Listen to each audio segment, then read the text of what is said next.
Great. Good morning. Welcome back to campus, everyone. For those of you that came from outside of New England, thank you for bringing this beautiful weather. We really appreciate it. We're going to have a great day. I'm Julie O'Connor. I work in the Alumni office. So welcome back to campus. We're thrilled to have you back. Just a quick housekeeping note. We are live streaming and recording today's session. So during the Q&A, I'd like to ask if you would just wait until we can bring you a mic before you ask your question. So I am pleased to introduce our alumni moderator this morning. Susan Crocken has built a distinguished career at the intersection of law, health, and social justice. After teaching women in the law and a social justice course at Tufts Experimental College and serving on its board, she practiced law in Boston as a clerk, large firm attorney, assistant federal public defender, and founder of one of the nation's first law firms specializing in adoption and assisted reproductive technology law, or also known as ART. For the past 14 years in Washington, D.C., she has taught art law at Georgetown Law as a senior scholar at the O'Neill Institute for National and Global Health Law, while continuing to lecture and publish widely in the field. Please welcome Susan. Thanks, Julie. Can you guys all hear me? Okay, so this might be my only chance to stand up in a chem building at Tufts. So I will sit down, but I thought I'd do introductions from here just so I could have the fun of pretending like I know what I'm doing in a chem lab. So it is absolutely my pleasure. We have got 4 distinguished leaders on this panel from very, very different fields and representing the classes of 1976, 1986, and 1991. So what I wanted to do was do brief introductions, and then we're going to just launch. And I'm going to start from one end to the others. I don't want to be ageist in either direction, so we're just going to do it left, right. First, Karen Patani is from the class of 86, and she is a senior technology and partnerships executive who currently leads the Accenture Partnership in North America for Healthcare and Resources at Google Cloud, where she has spent the last 6 years building alliances with firms that include Accenture, Cognizant, Capgemini, and PwC. Prior to Google, she built a unique cross-industry career spanning SaaS, MarTech, and senior executive roles in the music business at Universal Music Group and Sony Music, following an early career as a Wall Street-trained banker. Karen's on the board of the National Institute of Reproductive Health and a former board member for Dance Brazil and the Capoeira, I'm sure I mispronounced that. Capoeira. Thank you, Center of New York. So thank you, Karen. Diane, who I think is known to many of us, is Tufts class of 76, my year, an entrepreneur, even if we don't look like we're from the same year. She's an entrepreneur, market researcher, and board director, best known as the founder and chairman of C-Space, a pioneering company that helped global brands engage deeply with consumers through online communities. Over the past decade, she has also led a landmark longitudinal study of the American electorate, with insights published in the Globe, and her book, Our Common Ground. She now leads Salient Ventures, serves on multiple corporate and nonprofit boards, and we all know from Tufts, and has been widely honored for her leadership in business, innovation, and governance. She is the founder of the Soundbites, an a cappella group that sings about business.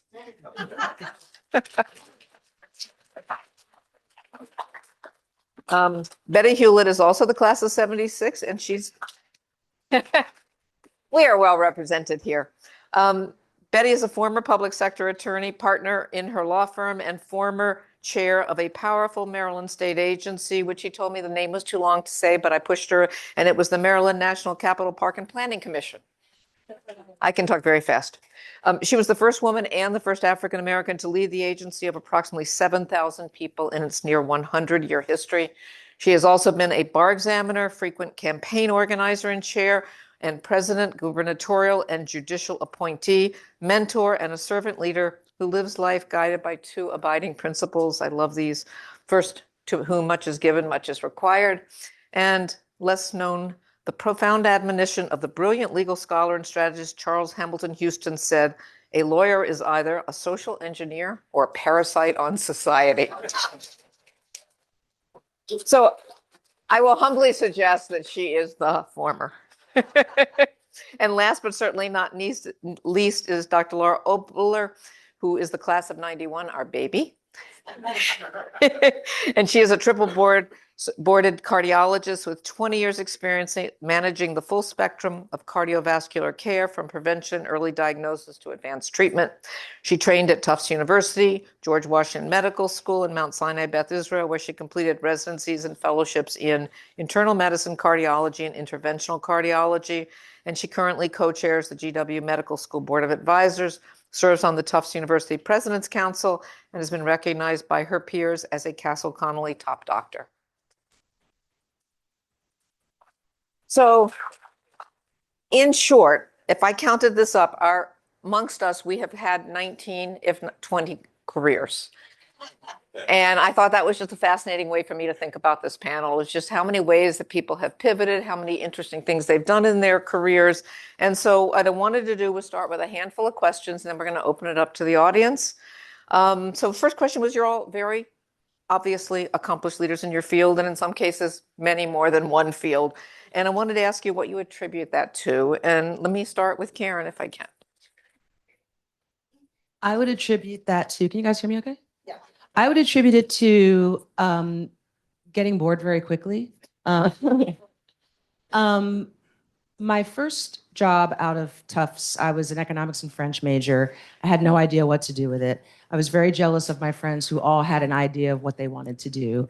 And this was the job that I got with the major. It was the job that paid me to be financially independent. That was my father's rule, like, make your own money and you'll be good. And after doing that for about 5 years, I just realized it just wasn't me. I was doing well, but I wasn't happy, and felt like there was a more creative side to me that I wanted to let out. So I went back to business school and pivoted for the first time and went and got a degree in marketing and went into the music business and the entertainment business. And that was great. But then I got to a point where I didn't really feel fulfilled with that either. I had my dream job, but it was, there's a lot of craziness and BS going on. And I just felt like, is this it? Is this what I pivoted to? And the towers fell, and suddenly I felt like I had to pivot again. I decided to quit my job and become a stay-at-home mom and be with my kids. And that didn't last. Lasted a few years, but once I got them situated and they were, in their activities and doing pretty well, I thought, okay, I have to go back to work. At that point, the music industry was in free fall. Digital change had kind of disrupted the industry completely. All my friends in the business were trying to get out. So I thought, I have to do this again. I have to think of something else to do. Oh my gosh, And it was at that point that I decided to pivot towards technology. Mobile tech was pretty new at that time. And I thought, I'm not a tech. I don't have a computer science degree. I'm not an engineer. How am I going to do this? And so I drew on my experience in sales, and I had done sales and marketing and business development in all of these different industries. And that's how I was able to pivot again. So I think this is the last pivot of my career. I'm getting a little bored, but just kidding. I think the point I want to make is, when I first graduated, I really didn't know what I wanted to do, and I felt badly about it. I felt like I need to figure this out. And what I would say to people is, you don't have to have it all figured out. And even when you have it all figured out, you can still change. Sometimes you want to change, sometimes circumstances cause you to change, and it's all part of the whole. Diane, thank you. Diane, can we take you next? Sure. Hi, everybody. Oh, that was great. I'm going to think of something different to say. I grew up on the wrong side of the tracks. There were 800 kids in my high school class, and about 50 of us went to college. So I was always really smart in my class. And I came here, and everyone was as smart as I was. And one of the things that I figured out through that was that smart was going to be pretty much a dime a dozen. And I think one of the things that really helped me is I just decided that I was going to be nice. I was going to be the person. I wanted to be the person that people wanted on their team, in their company. I wanted to give other people credit. And I wanted people to say, gee, I'd really like to work with Diane. And eventually, I'd really like to work for Diane. And I think that attention to relationships made a difference for me. It made a difference for me in sales when I was trying to get business with clients. It made a difference for me in terms of being able to find mentors who were going to help me develop. So, being being nice is sometimes in short supply. We've all worked with the genius who dismisses what everybody in the room says and who makes everyone feel small and thinks they're a know-it-all, and it's just not fun. I'd say the other thing is, do you remember that movie with Gwyneth Paltrow, Sliding Doors? Yes. So Sliding Doors, you know, she's like got her backpack in the beginning. She's running through the streets of London. She runs down the subway and she gets to the subway and the doors close and she's like, bang, bang, bang, bang. And the doors open and she gets on and things move along. And then the movie starts again. Same thing. She's running through the streets of London, down the stairs, bang, bang, bang, bang. And the doors don't close. She has to wait for the next car. And her life is completely different because of that one moment. And I found that that's what my life is, that so much that has happened to me, including some of the biggest things in my life, were because of serendipity. And one of the big benefits I had is, and you said this, Karen, I really didn't know what I wanted to do. I thought I was the only person at Tufts that just wasn't sure, and everyone else was so directed. And it ended up being a huge benefit for me to not really know what was next, because when some new opportunity came up, I'd go, that sounds interesting. Maybe I'll go there and that will be more fun or whatever else. And literally everything, including my personal life and people I met, you know, going to a conference and meeting someone, sitting next to someone on a plane, deciding that you were going to just, I mean, even at Tufts, like where I went and when I went to a certain activity has had a major impact on my life. And most of my pivots are because of just a moment when somebody just kind of took me by the hand and said, you know, you should pay a little attention to that. So that's what I'd say. Either of you are welcome to add, or we'll go on to the next question for you. You ready? Okay, and you can jump in anytime. But the next question, and this one, Betty, I wanted you to start off with, is what about your Tufts experience has had the most impact on your career and life? Or put another way, what are the major lessons you took away from your time here? Okay. I have to warn my peeps first. Do not laugh. When I started out at Tufts freshman year, I'd recently turned 17, and I was then painfully shy. Okay. Your friends are laughing. Yeah, they're laughing. I understand that. But I started to grow out of it. But I have to tell you, my Tufts experience was wonderful on campus. But you have to know that in Boston at that time, racial tensions were really high. And it was a very, very tough time. And I hailed from New York. I was a diehard Knick fan, and I still am. I still am.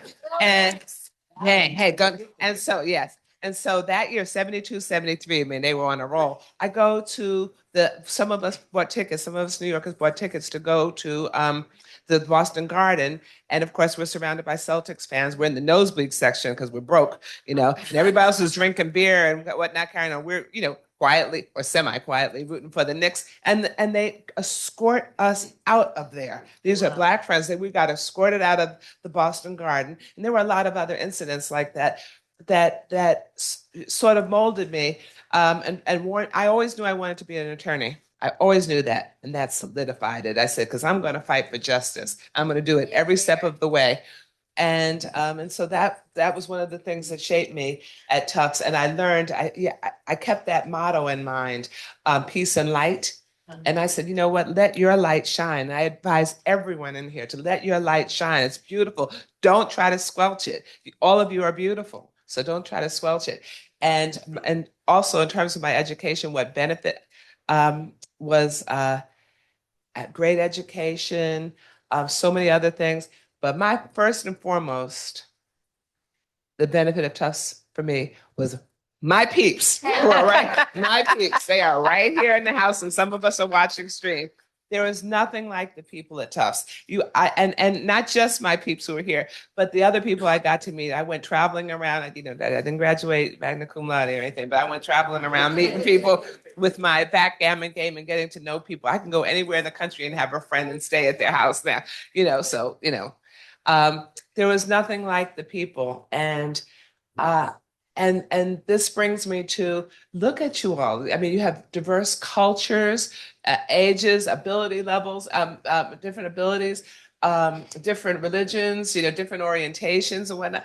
I celebrate that diversity. I strive for equity. I look at all of you and how we are included. And somebody's got to tell me why in the hell DEI is a bad thing. Diversity, equity, and inclusion is a bad thing. Because I don't get that.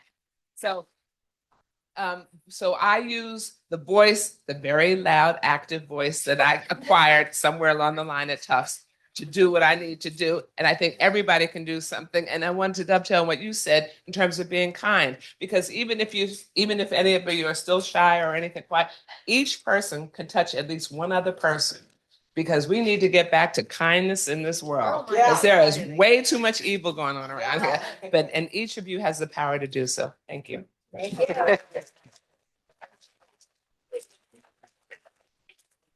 So I was a little different in that I knew exactly what I wanted to do when I came here.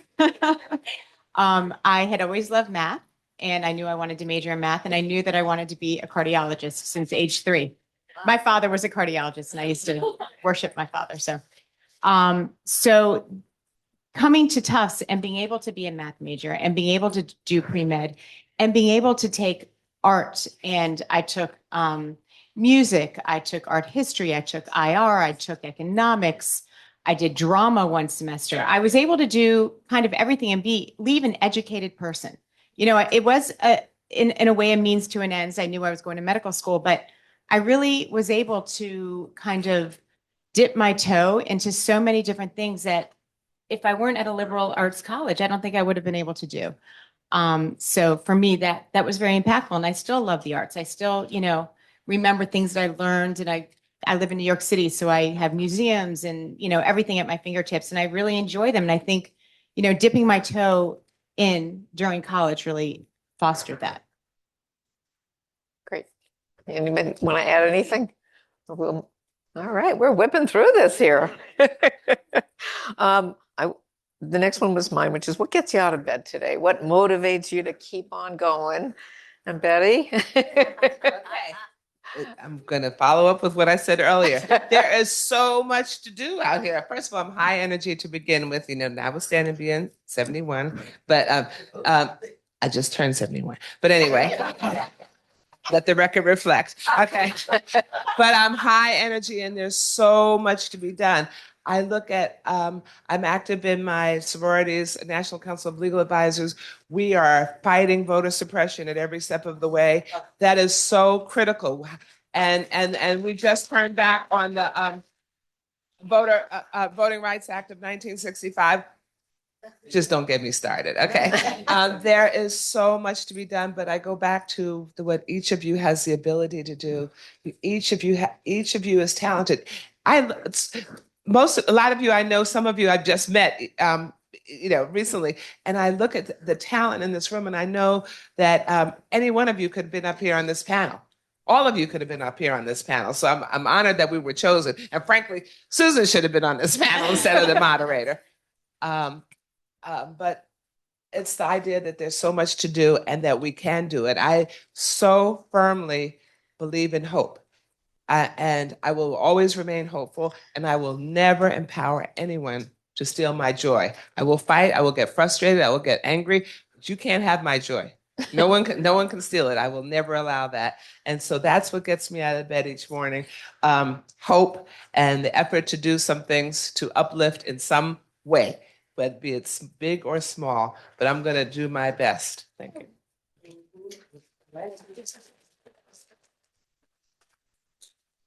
I have a few things to say, but it's really hard to go after this one. I'll tell you what doesn't get me going anymore that I'm very grateful for. I don't spend 1 nanosecond anymore worrying about success. I don't worry about having to prove myself. And, many of us, think about all the energy we spent worrying about all of that. Now I'm trying to make a difference, to be useful wherever I am. I'm trying to stay relevant. My daughters, who are millennials, one of them went here, and all of her Tufts friends call me D-Hess. And what that means to them is they always say, Diane, you're like the youngest millennial. Like you taught me social media, you know, whatever. And there's so much pressure. So like now the relevance thing. I spend so much time on AI. I mean, I've got my own personal assistant. I've got, you know, I'm vibe coding. I'm doing all of that stuff. I'm, you know, all that. So I'm trying to stay relevant. Like I don't want to be the little old lady going, I don't know. I don't want to spend any time on that. And that's you. You're doing that. Hey, just think what we could do for voting rights if we like threw it all into Claude. Oh my God.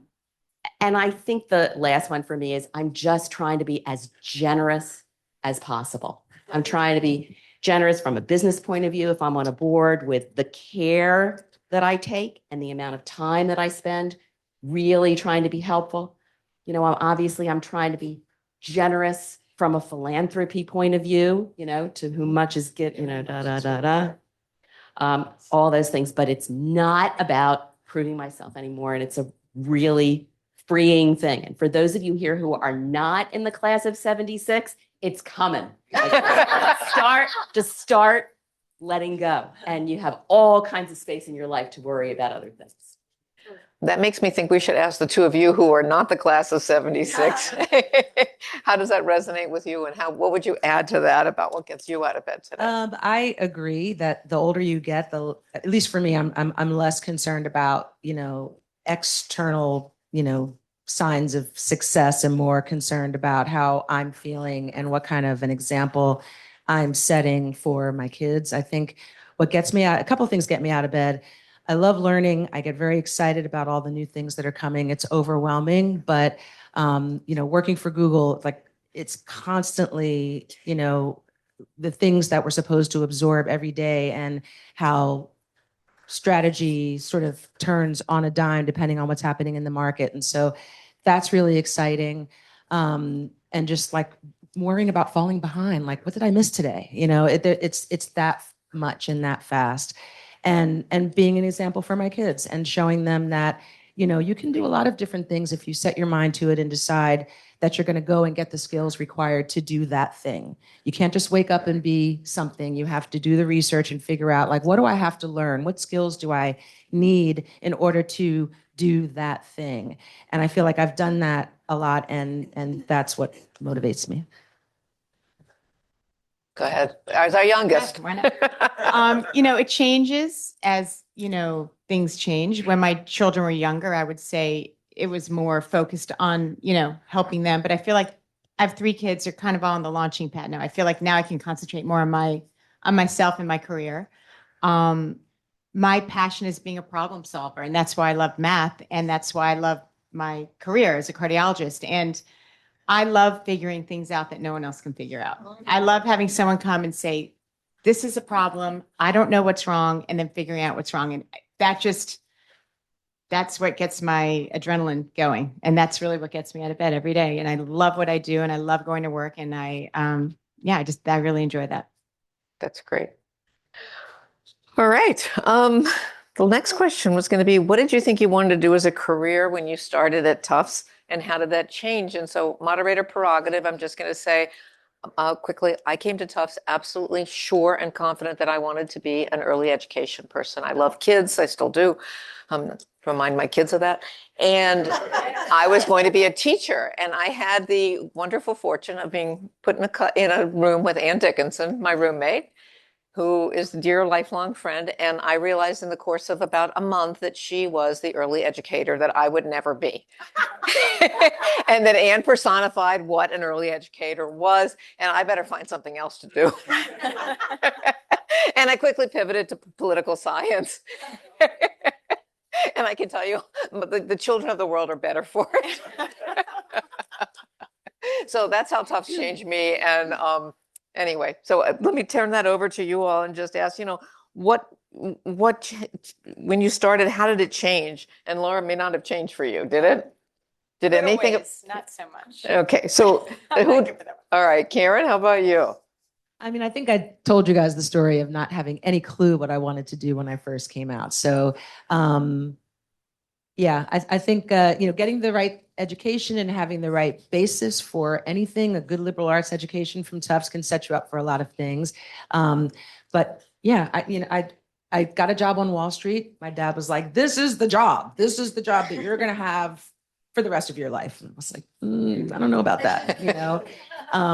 But yeah, I think that changing your mind can be a good thing. And as you get older and get to know yourself and sort of going in that direction, that's what motivated me. Betty, Diane, you want to add anything? I always knew I wanted to be a lawyer. You know, I grew up with dun dun dun dun dun dun dun dun. Perry Mason, man. I was watching Perry Mason left and right, boy, and he was kicking butt. Okay, so I knew I wanted to be an attorney, but being here at Tufts and some of my life experiences just reinforced that. So I can tell some serendipity stuff because I already told you I had no idea what I was going to do. I figured I would go to law school mostly because I had a brother who was going to be a doctor, and he was the perfect child, and I had no interest in that. I was pretty squeamish at the time, and so I just figured I'd be a lawyer. And I was on that track. One night I'm sitting in Carmichael, and this guy who I didn't even know says, "You going to the panel tonight?" I'm like, "No, what panel?" And it's just like snowing like crazy. And he says, "I'm going to this panel about getting an MBA." And I said, "Well, what's an MBA? Da, da, da." Anyway, he goes, "Come." And I go, no, I have a paper. He goes, come. So I don't even remember who it was. If you're in here, let me know. Anyway, we went, and I thought, oh my gosh, this is great. Like, I don't have to be a lawyer. Like, I could run things. And so I applied to law school. I applied to business schools. And, then I got into like Wharton and Penn Law, like a combined program.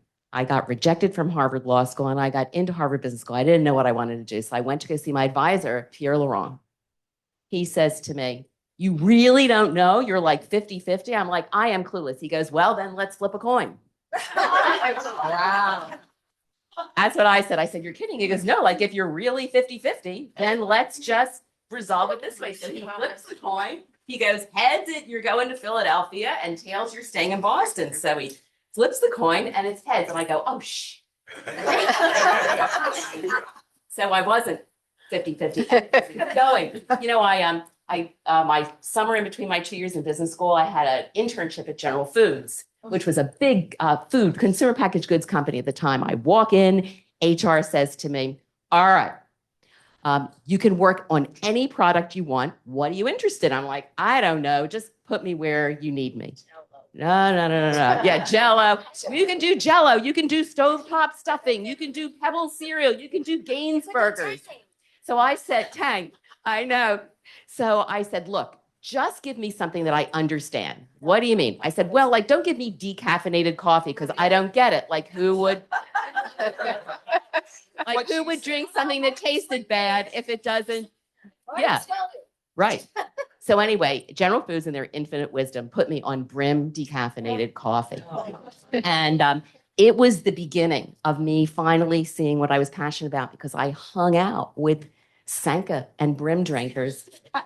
And I can't tell you, I became incredibly fascinated with trying to understand people who are different from me. And it ended up being the major theme of my career. I built a market research platform, and now I spend a whole bunch of time talking to a lot of voters who are very different from me. And I am endlessly curious about that. But, and I can tell you 1,000 stories of just, how serendipity showed up and kept changing me. But, that's what I'd say. So I didn't know, but it worked out fine.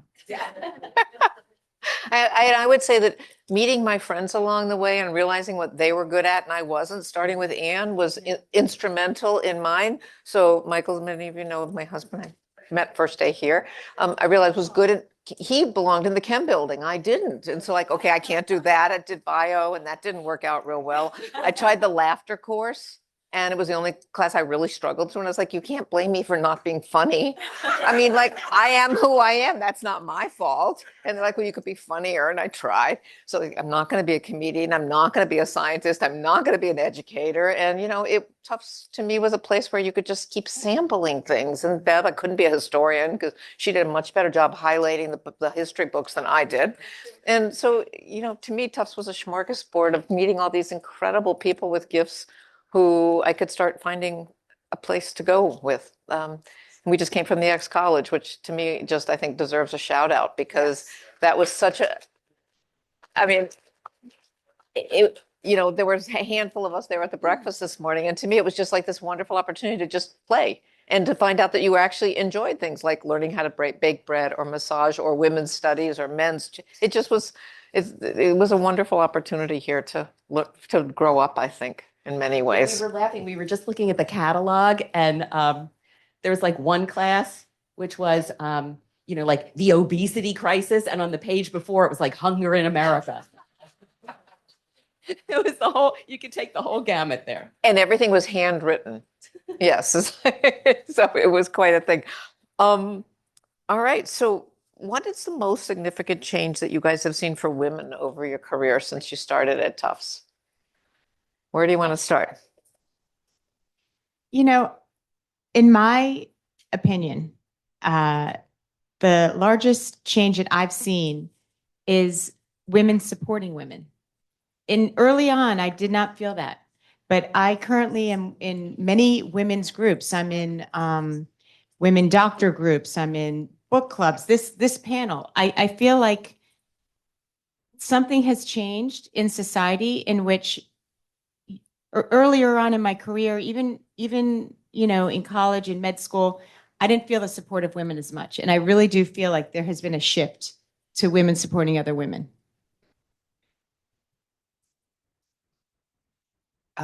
That's a positive shift. You're younger. This is your 35th, right? Yeah. Okay. So for those of us who are in the class of 76, maybe some of you felt this way or not, but we were typically reared differently back then. We didn't know, we weren't told, some of us weren't told to go out there and be rabble rousers at that time.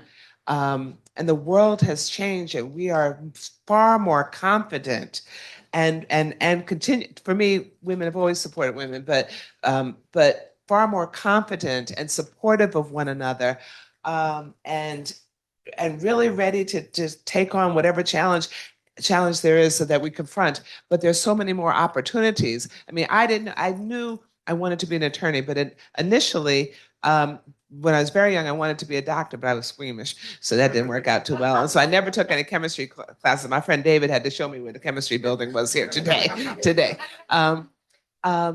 But I love the confidence that we have. I love that we're stepping out here to do all sorts of things.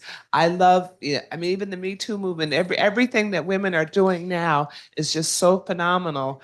And there isn't a thing. Yesterday, I was walking around campus all day with well-behaved women rarely make history. And I still believe that. Okay, so step outside your comfort zone. And that's what we're doing. And I just so appreciate the women in my life, our support groups, my peeps over here, but I'll include my guys too.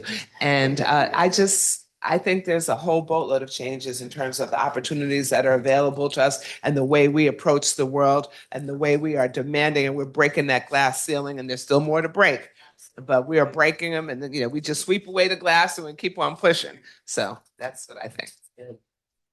What I would add, I think when I was first working, I think you couldn't be yourself as a woman. I think there was an authenticity thing. So like, I don't know if you remember, but I used to wear like suits with little bow ties.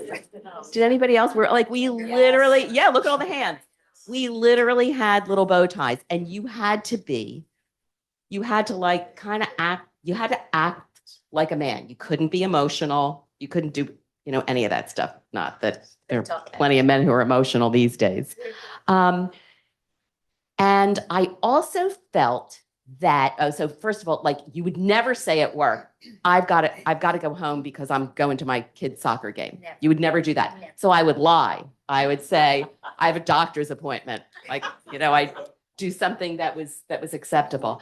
I also felt that I was carrying the burden, not for myself, but like for femininity.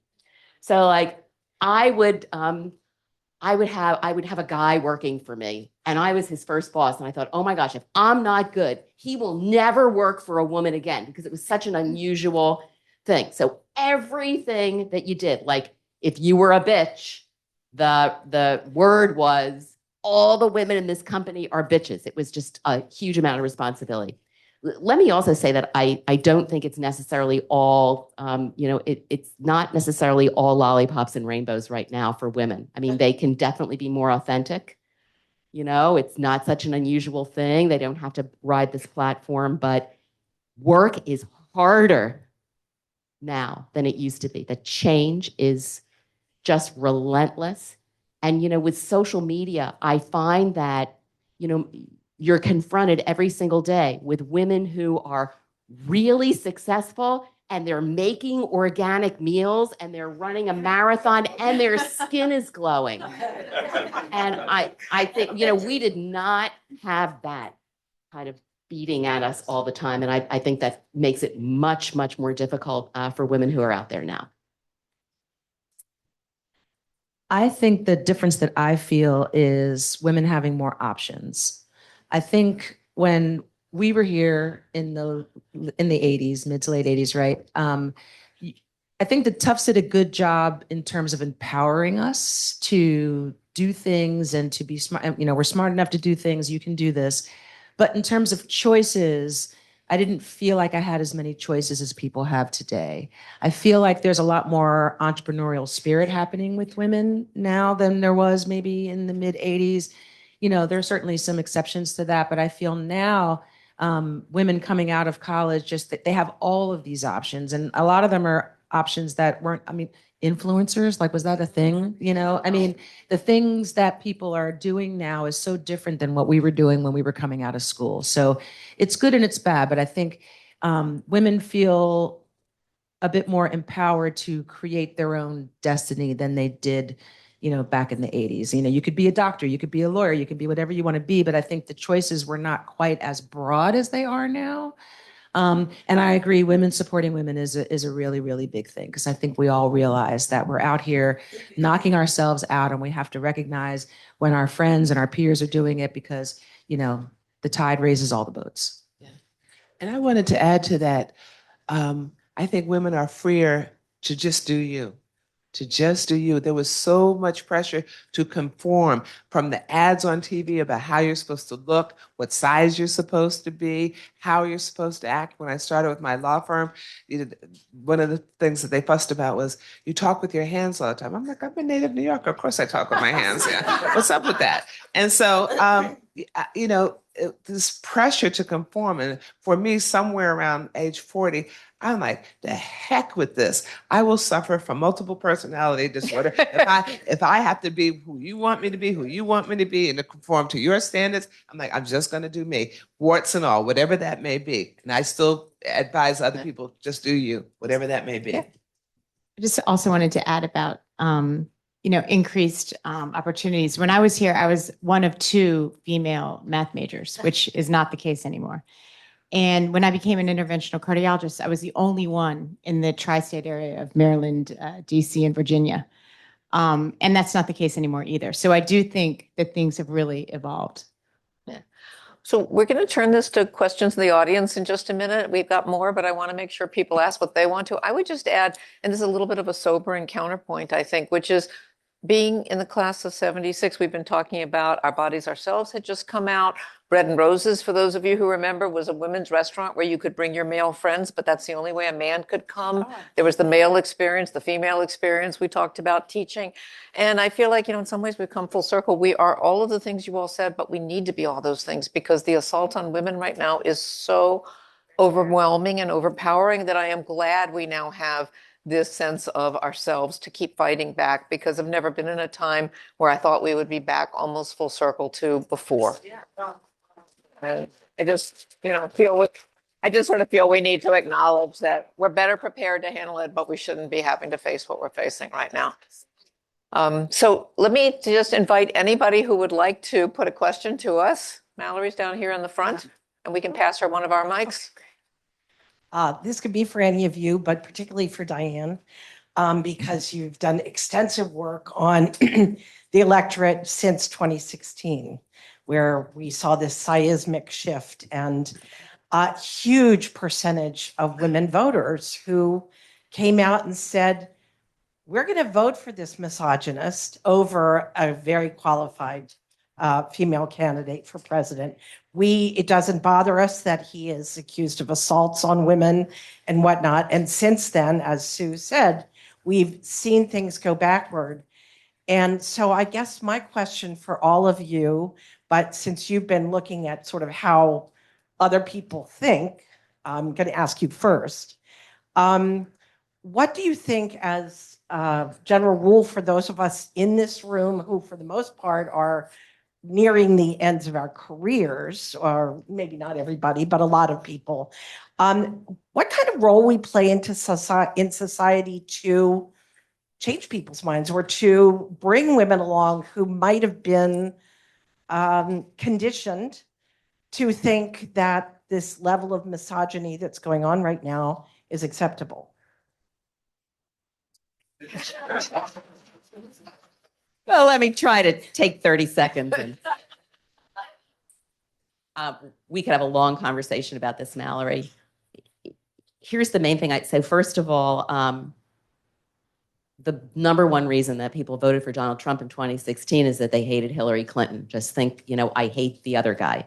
And in fact, that pattern took place in 2020 and even in the last election. People voted against Biden or against Trump. And a lot of women thought that, they didn't like the fact that when Bill Clinton was accused of sexual harassment or whatever, that Hillary went against the women and supported her husband and, all of that. So there's so much nuance.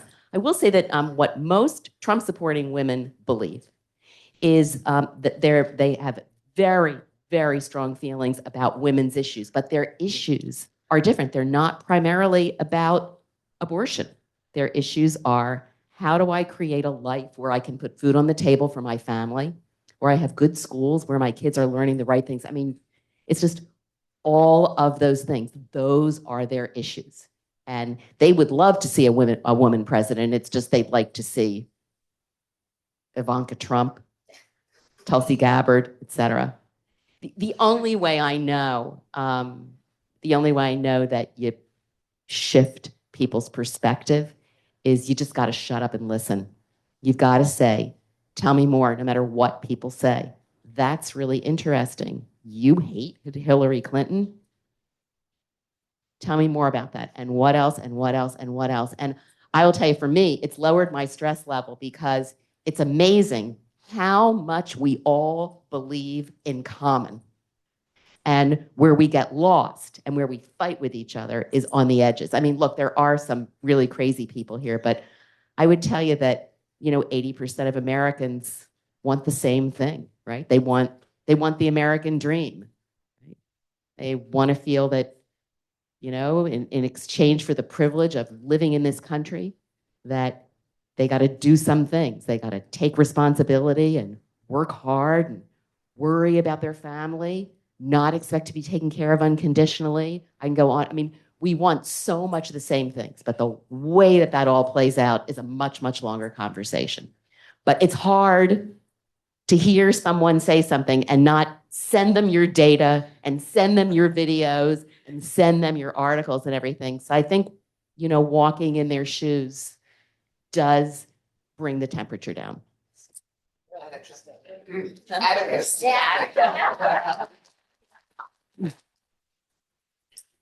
This is going to be a more controversial question. I'm from the class of 71, and the women's movement really got off the ground forcefully, although over many years.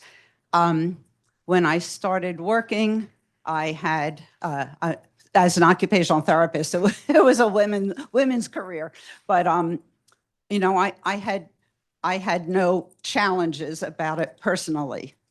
The bigger challenge I had was over time seeing the difference in whether women ever stayed home to raise families or to raise their children. And it became less and less common. You know, when my children were born or very small, you know, I had play groups with other mothers. I went to library story hours with other mothers and children. Now I see the children are all with babysitters or nannies, or, you know, the mothers might be able to take off a few months if they're lucky and stay home, but it doesn't seem like it's an expectation or even a value.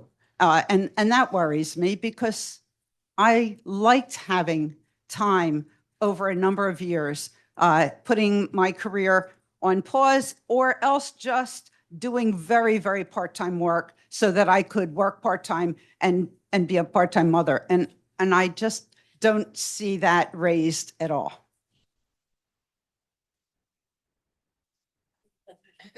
I mean, it's hard to have the onus just on the women, obviously. Personally, I did work part-time when I had younger children. I was lucky in that in my profession, I could tailor it as I like. And I do know women that completely stopped and went back. It's very hard to do, obviously. But I also think that the quality time is, to me, more important than the quantity. You can see a lot of stay-at-home moms that maybe are not as involved with their kids as you would think. And you can see women that work full time, but when they're with their kids, they're with their kids. They're crawling on the ground. They're, doing finger painting. They're in their baby Bjorn. So I think it's, a very individual, nuanced issue. But I do believe that you can do both, in my opinion. I think every single day of my life, what would have happened with my kids if I were home? I do. And, sometimes I'll just laugh and go, God, they would have been really screwed up. But I do wonder. I mean, I don't think it's a black and white choice for any of us. I think you have the moments when you just say, I don't know. I don't know if I'm doing the right thing. I mean, I missed things. I remember once my daughter was in a play. She was like a tree. And I wasn't there, and she totally lost it on me. It was like, Mom, I am never going to be like you. I am going to put my family first, and da da da da. And now she's like working 80 hours a week, and she has 2 little kids. I think you say, what do I want? What kind of a life do I want to have? And then how do I become a model for my children of a life that works with good values? And I think we all struggle with that. But I for me and for many of us, it's never a clear cut decision. I talk with my kids about it all the time. I think, I was just going to, I'll be quick. I think for some women, they don't have a choice. They have to work. All right. I mean, we're very fortunate. Those, some of us who are more educated than others can work at more profitable careers. But for a lot of women, you have to work. It's just not an option not to stay at home with your kids. I quit my job to be home with my kids. And I realized that was a huge luxury for me to be able to say, you know what, I don't want to, I miss my kids. I want to be with my kids. And it felt like a huge luxury for me to be able to do that. And I never took it for granted. But then after I was home for a few years, I was living in Connecticut. I was surrounded by other women who had been high-powered career women who had done what I had done, where they had quit their jobs because they felt like they weren't spending enough time with their kids. And a lot of those women became extremely unhappy because it just wasn't how they were built. They knew they were doing the right thing, spending the time with the kids, but after a few years, they just became, not all of them, but some of them just, if you're not happy, your kids aren't going to be happy, And if you know that you're good at something and that's what you enjoy doing and that's your calling, then you should do that. And your kids are going to watch that and be inspired by it. So I think for a lot of us, there's guilt about, I wish that I had more time with them. But I think that there is a huge benefit to them watching their mother make it work, right? And also, don't forget about dad. Like, what's dad doing, right? Is he taking off from work to go to the school play? Like, we're always expected to be the ones that are there for everything, and we do our best, and we drive ourselves crazy trying to be everything, But sometimes you have to take a step back and say, I'm setting an example, and it's not a perfect example because life isn't perfect. Sometimes I'm going to miss that game. I'm so sorry, but we do our best. Okay, you want to put The the, only thing I would add to that is, you're right. Some people don't have a choice, but for those who do have a choice, whatever choice you make, no one should be judgmental of that person. If they choose to work, that's their business. That's fine. We should not judge others. And if they choose to be stay-home moms, I mean, sometimes people look down on that. We shouldn't. We shouldn't. And so we should not judge others. I think that was it. okay. So I'm curious to know from you, what role did failure play in either your career choice or the paths that you took? I know for me, when I came to Tufts, I knew I wanted to be a scientist and a researcher. Both my parents were scientists, my grandfather was a scientist, and I fell into a crowd who wanted to go to medical school. And it was the right thing for them. And so I decided I was going to be a researcher in medicine. So I applied for MD, PhD programs, about a half a dozen of them, and they were very selective, and I was rejected from every one. And I went on and decided I'd stay so I could stay with my girlfriend an extra year and get a master's degree in physics, which I did, and she's now my wife. And then I said, I'm going to go to graduate school in physics. And I applied to a number of places that I wanted to go, and I was rejected for every one. And but one of them said, why don't you go into material science and engineering? They're great programs. I hadn't even heard of it. I went down, I talked to him. It was perfect. It was a perfect career for me. And I ended up having a wonderful career in material science. So that's my story about failure, but it was critical. Failure was absolutely critical to the way my life ended up. So I'm curious if that was a common thing or not. I suspect that everybody in here has failed at something in their lives. You don't get to be this stage, at this stage of life and not fail at something. You are not a failure, but you may not have gotten something that you really, really wanted. For me, that has always inured to my benefit because I thought I knew best. And I say this all the time, I happen to be very spiritual. And what I used to think was serendipity, or what I used to think was bad luck, was God piloting my trajectory. That's just the way I looked at it. And so every time I didn't get something that I wanted, I'm like, oh, shucks. Then something better came along. So now, or in the past couple of decades, I guess, if something didn't work out for me, I'm like, I'm so cool with that because I know something better is coming right around the corner. So, Anyone else want to make a comment on that or no? We got one more question before we close I up. was going to agree with Betty. I feel like, so I've worked in startups, and the world of startups, you're going to get fired. Like, that's just how it goes. There's churn, and it's not personal. And so after having had that happen to me maybe 2 or 3 times, I thought, something else is brewing, and just trust the process, and something else that's meant for you is out there. In my experience, every failure has led to something that was not visible to me at the time that was actually a better choice for me. and you're stronger, grow stronger. Right. Yeah, we want more back. Ditto. All right, I think we have time for one last question and then All one right. wrap up. I wish it was a quick question, but I'm curious your thoughts about the rate of change of life. And, I've spoken with a lot of people, and my personal experience has been life goes by faster and faster and faster every year. And I attribute that to numerator and denominator. As the denominator gets bigger, your perception of the numerator, But now, I'm class of 86, I think about, well, how much runway is left? And can I take the plane off with the amount of runway that I have, given the fact that my plane is accelerating more and more each year? But I'm just curious of your thoughts on that. So I use this quote all the time. I heard it from Andy Rooney. He said, "Life is like a roll of toilet paper. The closer you get to the end, the faster it goes." And it's so true. The circumference is smaller. It just goes fast. I'm like, heck on, it was half full just a day ago. So, and that's how life is. And I'm like, oh my God. That's one of the things I should have said in my response to what gets you up in the morning. I'm like, I'm running out of time here. I got stuff to do.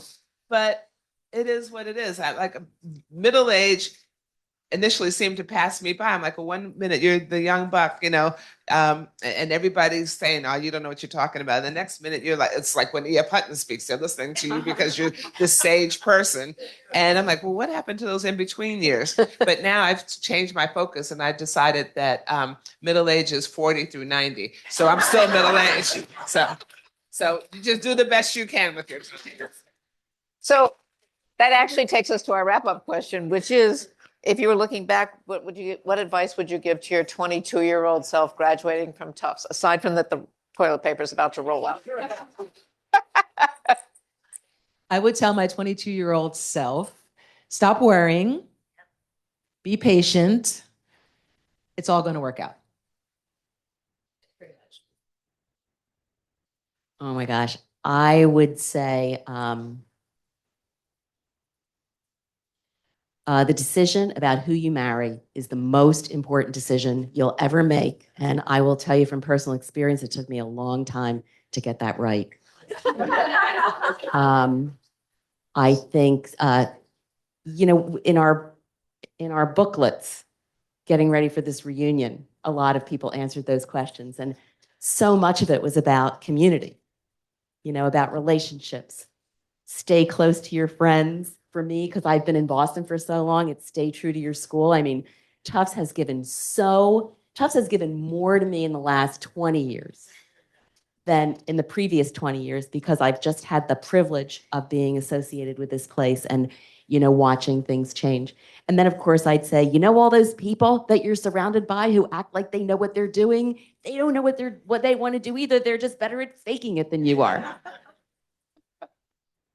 I would say, do you be competent and seize the opportunities, any opportunity or worthwhile opportunity that is available to you. When I was at Tufts, I had a great time. I got a great education, but I didn't take advantage of a semester abroad or things like that. I never took advantage of going to the Pops when I was right here. That's why I went last night for the first time, and so there are opportunities out here, many of which don't cost anything. Just seize your opportunities, seize life, and do you every step of the way. I would say what I tell my children. I think it's very important to enjoy your life. I think it's very important to contribute to society. And I think you have to go with your gut. I don't know if I'm supposed to comment, but I'm just looking around this room and saying, what I would tell my 22-year-old self is appreciate all of the people in your lives who you have made friends, weddings, friends, relationships with, and trust the process is going to be there, that the toilet paper is going to roll out, but that you should be grateful when it does. So I want to thank all of you all. I want to thank the panelists. And tremendously look forward to spending the rest of the weekend with so many of you. So thanks for coming. That's great. Thank you. Thank you. Great job. It was fun. Thank you. You were a great contributor. We needed the